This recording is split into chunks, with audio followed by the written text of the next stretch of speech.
Hello friends, ಇವತ್ತಿನ recipe bread dessert ಶಾಹಿ ತುಕಡ. ಇದು ಬಾಯಲ್ಲಿಟ್ಟರೆ ಕರಗುತ್ತೆ ಈ ರೆಸಿಪಿ. ಒಂದ್ಸಲ ಟ್ರೈ ಮಾಡಿ ನೋಡಿ. ಇದಕ್ಕೆ ಏನೇನು ಬೇಕು ಅಂತ ನೋಡೋಣ ಬನ್ನಿ. ತುಂಬ ಸಿಂಪಲ್ ಇಂಗ್ರೀಡಿಯೆಂಟ್ಸು.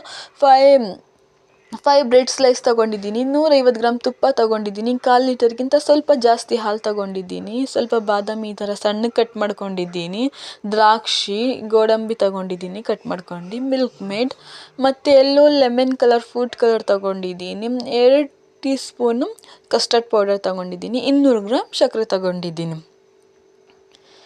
ಮತ್ತು ಏನೇನು ಬೇಕು ಅಂತ ಒಂದು ಸಲ ನೋಡ್ಕೊಳ್ಳಿ. ತುಂಬ ಸಿಂಪಲ್ ಆದರೆ ಇದರಲ್ಲಿ ಟೇಸ್ಟ್ ಮಾತ್ರ ತುಂಬ ರಿಚ್ಚು. ಇದು ಫಸ್ಟೇ ನಾನು ಗ್ಯಾಸ್ ಆನ್ ಮಾಡ್ಕೊಂಡು ಪಾತ್ರೆ ಇಟ್ಕೊಂಡಿದ್ದೆ. ಅದಕ್ಕೆ 200 ಗ್ರಾಮ್ ಸಕ್ಕರೆ ತೊಗೊಂಡಿದ್ನಲ್ಲ ಅದು ಹಾಕ್ಕೊಂಡಿದ್ದೀನಿ, ಒಂದು ಏಲಕ್ಕಿ ಹಾಕ್ಕೊಂಡಿದ್ದೀನಿ, ಅದಕ್ಕೆ 1 ಗ್ಲಾಸ್ ನೀರು ಹಾಕ್ಕೊಂಡಿದ್ದೀನಿ. ಬರೀ ಒಂದೇ ಗ್ಲಾಸ್ ಹಿಡಿದಿದ್ದು, ಜಾಸ್ತಿ ಹಾಕ್ಕೋಬೇಡಿ. ನೀವು 1 ಗ್ಲಾಸ್ ಹಾಕ್ಕೊಳ್ಳಿ ಸಾಕು. ಹಾಕ್ಕೊಂಡು ಒಂದೆಳೆ ಪಾಕ ಮಾಡ್ಕೋಬೇಕು ಅಷ್ಟೇ, ಜಾಸ್ತಿ ಏನು ಮಾಡೋಕ್ಕೆ ಹೋಗಬೇಡಿ. ಈ ಥರ ಚೆನ್ನಾಗಿ ಹೈ ಫ್ಲೇಮಲ್ಲಿ ಈ ಥರ ಮಿಕ್ಸ್ ಮಾಡ್ಕೊಂಡು ಸಕ್ಕರೆನ ಚೆನ್ನಾಗಿ ಕುದಿ ಬರಲಿ ನೋಡಿ. ಈ ಥರ ಕುದಿ ಬರಬೇಕು ಚೆನ್ನಾಗಿ. ಈ ಥರ ಕುದಿ ಬಂದಮೇಲೆ ಏನು ಮಾಡಬೇಕಂದ್ರೆ ಇನ್ನೊಂದು ಸ್ವಲ್ಪ ಕುದಿಸ್ಕೋಬೇಕು. ನಮಗೊಂದು ಸ್ವಲ್ಪ ನಮ್ಮಲ್ಲಿ ಕೈಯಿಂದ ಸ್ವಲ್ಪ ನೋಡ್ಕೋಬೇಕು ನೋಡಿ. ಈ ಥರ ಕೈಯಿಂದ ನೋಡ್ಕೋಬೇಕು. ಒಂದೇಳೆ ಪಾಕ ಆಗಿದೆ, ಸ್ವಲ್ಪ ಆಗಿದೆ ಅಲ್ವಾ ಪಾಕದ ಥರ, ಆವಾಗಲೂ ಗಂಟು ಸ್ವಲ್ಪ ತಿರುಗಿಸಿ ನೆಕ್ಸ್ಟ್ ಅದಕ್ಕೆ ಏನು ಮಾಡಬೇಕಂದ್ರೆ 1 ಪಿಂಚ್ ಆಫ್ ಫುಡ್ ಕಲರ್ ಹಾಕ್ಕೋಬೇಕು. ಫುಡ್ ಕಲರ್ ನಿಮಗೆ ಬೇಕಂದರೆ ಹಾಕ್ಕೊಳ್ಳಿ, ಇಲ್ಲಾಂದರೆ ಸ್ಕಿಪ್ ಮಾಡಿ. ಸಾಫ್ರಾನ್ ಬರುತ್ತಲ್ವ, ಅದು ಹಾಲಲ್ಲಿ ಇಲ್ಲ ಅಂದರೆ ನೀರಲ್ಲಿ ನೆನೆಸಿಟ್ಕೊಂಡು ನಾವು ಪಾಕ ಮಾಡ್ತೀವಲ್ಲ ಈ ಥರ, ಆವಾಗ ಅದು ಹಾಕ್ಕೊಳ್ಳಿ ಕಲರ್ ಬದಲಿ. ತುಂಬ ನ್ಯಾಚುರಲ್ ಆಗಿರುತ್ತೆ, ಟೇಸ್ಟು ಸ್ವಲ್ಪ ಡಿಫ್ರೆಂಟಾಗಿ ಬರುತ್ತೆ ಸಾಫ್ರಾನ್ ಹಾಕೋದ್ರಿಂದ ನೋಡಿ. ಈ ಥರ ಮಾಡ್ಕೊಂಡು ಪಾಕ ರೆಡಿಯಾಗಿ ಬಂದಿದೆ. ಜಾಸ್ತಿ ಗಟ್ಟಿ ಮಾಡ್ಕೊಬೇಡಿ, ಇಲ್ಲಾಂದರೆ ಆ ಬ್ರೆಡ್ ಹಾಕಿದ್ರೆ ಮತ್ತೆ ಅದರಲ್ಲಿ ಗಟ್ಟಿಯಾಗಿಬಿಡುತ್ತೆ ಜಾಸ್ತಿ. ನೀವು ನಂಬಲ್ಲ ಫ್ರೆಂಡ್ಸ್, ಇದು ಬೇಕ್ರಿಗಿಂತ ತುಂಬ ಬೇಕ್ರಿದೆಲ್ಲ ಐಟಮ್ಸ್ ಫೇಲ್ ಆಗುತ್ತೆ ಇದ್ರ ಮುಂದೆ. ಒಂದು ಸಲ ಮಾಡಿ ನೋಡಿ. 5 ಬ್ರೆಡ್ ಪೀಸ್ ತೊಗೊಂಡಿದ್ದಲ್ವ, ಈ ಥರ ಇಟ್ಕೊಂಡು ಕಟ್ ಮಾಡ್ಕೊಂಡಿದ್ದೀನಿ. ಒಂದ್ರ ಮೇಲೆ ಇಟ್ಕೊಂಡು ಈ ಥರ ಒಂದೇ ಸಲ 10 ಪೀಸ್ ಆಯಿತು. ಇದು ಈ ಥರ ಕಟ್ ಮಾಡ್ಕೊಂಡಿದ್ದೀನಲ್ವ, 10 ಪೀಸ್ ಆಯಿತು. ಪಕ್ಕದ ಬಾಣಲಿ ಬಿಸಿಯಾಗಕ್ಕೆ ಇಟ್ಟಿದೆ ಪಕ್ಕದಲ್ಲಿ, ಅದಕ್ಕೆ ತುಪ್ಪ ಹಾಕ್ಕೊಂಡಿದ್ದೀನಿ ನೋಡಿ. 150 ಗ್ರಾಮ್ ತುಪ್ಪ ಹಾಕ್ಕೊಂಡಿದ್ದೀನಿ ನೋಡಿ. ಬಾಣಲಿ ಜಾಸ್ತಿ ಆಗಿತ್ತು, ನೀವು ಕಡಿಮೆ ಲೋ ಫ್ಲೇಮಲ್ಲಿ ಇಟ್ಕೊಂಡು ಬಿಸಿ ಮಾಡ್ಕೊಳ್ಳಿ. ಅದನ್ನು ಈ ಥರ ಒಂದೊಂದು ಬ್ರೆಡ್ ಪೀಸ್ನ ಡೀಪ್ ಫ್ರೈ ಮಾಡ್ಕೊಳ್ಳಿ ನೋಡಿ. ಎಣ್ಣೆಯಲ್ಲಿ ಮಾಡೋಕ್ಕೆ ಹೋಗಬೇಡಿ, ತುಪ್ಪದಲ್ಲೇ ಮಾಡಿ. ಹೆಸರೇನು ಹೇಳಿ, ಶಾಹಿ ತುಕಡ. ಶಾಹಿ ಅಂದರೆ ಏನು ಗೊತ್ತಾ, ರಿಚ್ ಅಂತ. ಇದು ತಿಂದಾಗ ಇದ್ರ ಫ್ಲೇವರ್ ಬಾಯಲ್ಲೆಲ್ಲ ತುಂಬ ರಿಚ್ ಆಗಿರುತ್ತೆ. ನಿಮಗೆ ನಂಬೋಕ್ಕಾಗಲ್ಲ, ನಾವು ಮಾಡಿರೋದು ಇದು ನಾವು ಮಾಡಿರೋದಂತ. ಬೇರೆಯವರು ಸಹ ನಂಬಲ್ಲ. ನೀವು ಒಂದು ಸಲ ಟ್ರೈ ಮಾಡಿ ಗೊತ್ತಾಗುತ್ತೆ. ನಾನು ಬಾಯಲ್ಲಿ ಹೇಳಿದರೆ ಗೊತ್ತಾಗಲ್ಲ ನಿಮಗೆ. ನೀವೇ ಮನೇಲಿ ಟ್ರೈ ಮಾಡಿ.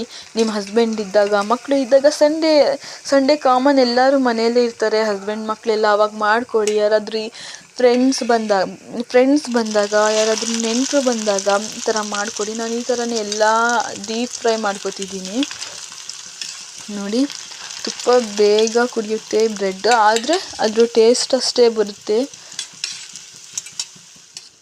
ಫುಲ್ ಈ ಥರ ಬ್ರೆಡ್ನ ಗೋಲ್ಡನ್ ಬ್ರೌನ್ ಬರೋವರೆಗೂ ಫ್ರೈ ಮಾಡ್ಕೊಂಡು ಡೀಪ್ ಫ್ರೈ ತಕ್ಕೊಂಡು, ಆ ಪಾಕ ಮಾಡಿದ್ವಲ್ಲ ಅದರೊಳಗಡೆ ಒಂದೊಂದಾಗಿ ಈ ಥರ ಹಾಕ್ಕೊಂಡು ಡಿಪ್ ಮಾಡಿ ಚೆನ್ನಾಗಿ. ಆ ಕಡೆಯಿಂದ ಈ ಕಡೆಗೆ ತಿರುಗಿಸಿ ಡಿಪ್ ಮಾಡ್ಕೊಂಡು ಚೆನ್ನಾಗಿ ಸ್ವಲ್ಪ ಅದು ಪಾಕ ಕುಡಿಬೇಕು ಚೆನ್ನಾಗಿ.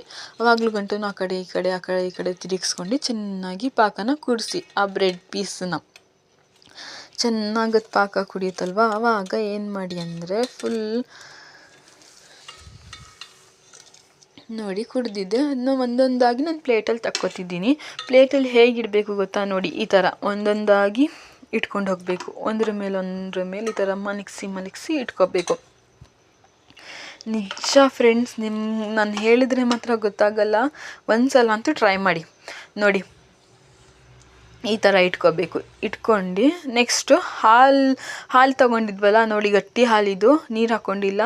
ನಾನು ಗ್ಯಾಸ್ ಆನ್ ಮಾಡ್ಕೊಂಡು ಇಟ್ಕೊಂಡಿದ್ದೀನಿ. ಹೈ ಫ್ಲೇಮಲ್ಲೇ ಮಾಡ್ಕೊಳ್ಳಿ ನೋಡಿ. ಫಸ್ಟೇ ಗಟ್ಟಿಯಾಗಿದೆ. ಇದನ್ನು ಕುದಿಸಿ ಇನ್ನೂ ಸ್ವಲ್ಪ ಗಟ್ಟಿ ಮಾಡ್ಕೊಂಡು ನೋಡಿ ಹೇಗೆ ಅಂತ ತೋರಿಸ್ತೀನಿ ನಾನು.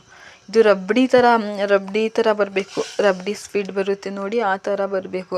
ಅಷ್ಟು ಗಂಟ ಹಾಲನ್ನ ಸ್ವಲ್ಪ ಚೆನ್ನಾಗಿ ಕುದಿಸಿ ಗಟ್ಟಿ ಮಾಡ್ಕೊಳ್ಳಿ.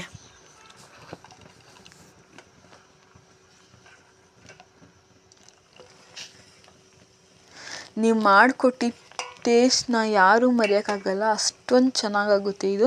ನಾನು ಹೇಳಿದ ಥರ ಒಂದು ಸ್ಟೆಪ್ ಬೈ ಸ್ಟೆಪ್ ಫಾಲೋ ಮಾಡಿ ಅಷ್ಟೇ.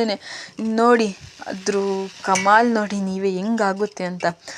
ನೋಡಿ 2ರಿಂದ 3 ಟೀ ಸ್ಪೂನ್ ಅಷ್ಟು ನಾನು ಮಿಲ್ಕ್ ಮೇಡ್ ಹಾಕ್ಕೊಂಡಿದ್ದೀನಿ ಅಷ್ಟೇ, ಜಾಸ್ತಿ ಏನು ಹಾಕ್ಕೊಂಡಿಲ್ಲ. ನೋಡಿ ಜಾಸ್ತಿನೂ ಏನೂ ಇದಕ್ಕೆ ಇಂಡಿಗ್ರೆಂಟ್ಸ್ ಹಿಡಿಯಲ್ಲ, ಅಷ್ಟೇ ಟೇಸ್ಟಿ ಆಗುತ್ತೆ. ಇದೆಷ್ಟು ನೋಡೋಕ್ಕೆ ಸಿಂಪಲ್ಲು ಅಷ್ಟೇ ಟೇಸ್ಟಿ ಆಗುತ್ತೆ. ನೋಡಿ 2 ಸ್ಪೂನಷ್ಟು ಸಕ್ಕರೆ ತಗೊಂಡಿದ್ದೀನಿ. 2 ಸ್ಪೂನು. ಫಸ್ಟ್ ಅದೇನು ಆ ಬ್ರೆಡ್ನೂ ಸಹ ನಾವು ಪಾಕದಲ್ಲಿ ಡಿಪ್ ಮಾಡ್ಕೊಂಡಿದ್ದೀವಿ, ಅದಕ್ಕೆ ಜಾಸ್ತಿ ಹಾಕ್ಕೊಳ್ಳೋಕೆ ಹೋಗ್ಬಿಡಿ ಸಕ್ಕರೆ. ಬರೀ ಇದಕ್ಕೆ ಎಷ್ಟು ಬೇಕು ಇದಕ್ಕೆ ಮಿಲ್ಕ್ ಮೇಡು ಸಹ ಹಾಕ್ಕೊಂಡಿದ್ದೀವಿ. ನೆಕ್ಸ್ಟು ನಾನು ಕಸ್ಟರ್ಡ್ ಪೌಡರ್ ತಗೊಂಡಿದ್ನಲ್ವ, ಅದು ಹಾಲಲ್ಲಿ ಈ ಥರ ಚೆನ್ನಾಗಿ ಕಲಿಸ್ಕೊಂಡಿದ್ದೀನಿ. ಒಂದೇ ಸಲ ಹಿಂಗೆ ಸುರ್ಕೊಳ್ಳೋಕೆ ಹೋಗಬೇಡಿ, ಸ್ವಲ್ಪ ಸ್ವಲ್ಪ ಹಾಕ್ಕೊಳ್ಳಿ, ಇಲ್ಲಾಂದರೆ ಗಟ್ಟಿ ಆಗಿಬಿಡುತ್ತೆ ಅದು ತುಂಬ. ಸ್ವಲ್ಪ ಸ್ವಲ್ಪನೇ ಹಾಕ್ಕೊಂಡು ತಿರುಗಿಸ್ಕೊಳ್ತಾ ಹೋಗಿ, ಇಲ್ಲಾಂದರೆ ಗಟ್ಟಿ ಆಗಿಬಿಡುತ್ತೆ. ನಾನು ನಿಮಗೆ ತೋರಿಸಿದ್ನಲ್ವ, ಅಷ್ಟೊಂದು ಹಿಡಿಸ್ಲಿಲ್ಲ ನನಗೆ, ಸ್ವಲ್ಪನೇ. ನೋಡಿ 2 ಸಲ ಹಾಕಿದ್ದು ಗಟ್ಟಿ ಆಗಿಬಿಡ್ತದೇನೆ.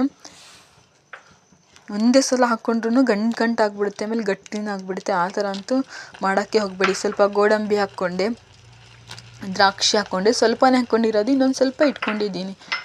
ಸ್ವಲ್ಪ ಬಾದಾಮಿ ಹಾಕ್ಕೊಂಡೆ, ಚೆನ್ನಾಗಿ ಮತ್ತೆ ಮಿಕ್ಸ್ ಮಾಡ್ಕೊಂಡು ಕುದಿಸ್ಕೊಂಡು ಇದು ರೆಡಿ ಆಗಿದೆ ಫ್ರೆಂಡ್ಸ್. ನೋಡಿ ಇವಾಗ ರೆಡಿ ಆಗಿದೆ. ಸೈಡಲ್ಲಿ ಇಟ್ಕೊಂಡು ಇದು ಫ್ರಿಜ್ಜಲ್ಲಿ ಸ್ವಲ್ಪ ಹೊತ್ತು ಫ್ರೀಝರಲ್ಲಿ ಇಟ್ಬಿಡಿ, ಸ್ವಲ್ಪ ಒಂದು 5 ನಿಮಿಷ ತಣ್ಣಗಾಗೋವರೆಗೂ ಈ ಥರ ಮಾಡ್ಕೊಂಡು. ಈ ಥರ ರೆಡಿಯಾಗಿದೆ ಅಲ್ವಾ, ಫ್ರೀಝರಲ್ಲಿ ಇಟ್ಕೊಂಡು ಸ್ವಲ್ಪ ನೋಡಿ ನಾನು ಇಟ್ಕೊಂಡಿದ್ದೆ, ಈ ಥರ ಗಟ್ಟಿಯಾಗಿದೆ ಸ್ವಲ್ಪ. ಅದನ್ನು ಈ ಥರ ಬ್ರೆಡ್ ತಗೊಂಡಿದ್ವಲ್ಲ, ಪಾಕದಲ್ಲಿ ಡಿಪ್ ಮಾಡಿ ಅದ್ರ ಮೇಲ್ಗಡೆ ಈ ಥರ ಸ್ವಲ್ಪ ಸ್ವಲ್ಪನೇ ಹಾಕ್ಕೊಂಡು ಫುಲ್ಲು ಸ್ಪ್ರೆಡ್ ಮಾಡ್ಕೊಂಡು ಹೋಗಬೇಕು. ನೋಡಿ ಈ ಥರ ಮಾಡ್ಕೊಂಡು ಅದಕ್ಕೆ ಡ್ರೈ ಫ್ರೂಟ್ಸ್ ಇಟ್ಕೊಂಡಿದ್ದೆ ಅಲ್ವ ನಾನು, ಅದನ್ನು ಸ್ವಲ್ಪ ಸ್ವಲ್ಪ ಅದ್ರ ಮೇಲೆ ಹಾಕ್ಕೊಳ್ತಾ ಹೋಗ್ತಿದ್ದೀನಿ ಮತ್ತೆ. ನೋಡಿ ಈ ಥರ ಹಾಕ್ಕೊಂಡು ಇದು ಸಹ ಒಂದು ಫ್ರಿಜ್ಜಲ್ಲಿ ಇಡಬೇಕು, ಫ್ರೀಝರಲ್ಲಿ ಇಡಬೇಡಿ, ಫ್ರಿಜ್ಜಲ್ಲಿ ಇಟ್ಬಿಟ್ಟು ಕೆಳಗಡೆ ಇಟ್ಕೊಂಡು. ನೋಡಿ ರೆಡಿ ಆಗಿದೆ. ಅದಕ್ಕೆ ಸ್ವಲ್ಪ ಮಿಲ್ಕ್ ಮೇಡ್ ಹಾಕ್ಕೋತಿದ್ದೀನಿ. ನೋಡಿ ಫ್ರೆಂಡ್ಸ್ ಈ ಥರ ರೆಡಿಯಾಗಿದೆ. ನೀವು ನಂಬಲ್ಲ, ಒಂದು ಸಲ ಟ್ರೈ ಮಾಡಿ. ನಾನು ಇಟ್ಕೊಂಡಿದ್ದೀನಿ ಈ ಥರ ಫ್ರೀಝರಲ್ಲಿ ಇಟ್ಕೊಂಡು ಮತ್ತೆ ಫ್ರಿಜ್ಜಲ್ಲಿ ಇಟ್ಕೊಂಡು ಈ ಥರ ತೆಕ್ಕೊಂಡಿರೋದು ನೋಡಿ. ಮತ್ತೆ ತಿನ್ಕೊಂಡು ಮತ್ತೆ ಫ್ರಿಜ್ಜಲ್ಲೇ ಇಟ್ಬಿಡಿ, ಎಷ್ಟು ಟೇಸ್ಟಿ ಇರುತ್ತೆ ಅಂದರೆ ನೀವು ನಂಬಲ್ಲ. ನಾವು ಇದು ನಮ್ಮ ಕೈಯಿಂದ ಮಾಡಿರೋದಂತ. ಎಲ್ಲ ಬೇಕ್ರಿ ಐಟಮ್ಸ್ ಇದ್ರ ಮುಂದೆ ಫೇಲ್ ಆಗುತ್ತೆ. ನನ್ನ ಈ ವಿಡಿಯೋ ಇಷ್ಟ ಆಗಿದ್ದಲ್ಲಿ ನನ್ನ ಚಾನಲ್ನ ಸಬ್ಸ್ಕ್ರೈಬ್ ಮಾಡ್ಕೊಳ್ಳಿ, ವಿಡಿಯೋನ ಲೈಕ್ ಮಾಡಿ, ಶೇರ್ ಮಾಡಿ, ಕಮೆಂಟ್ ಮಾಡಿ.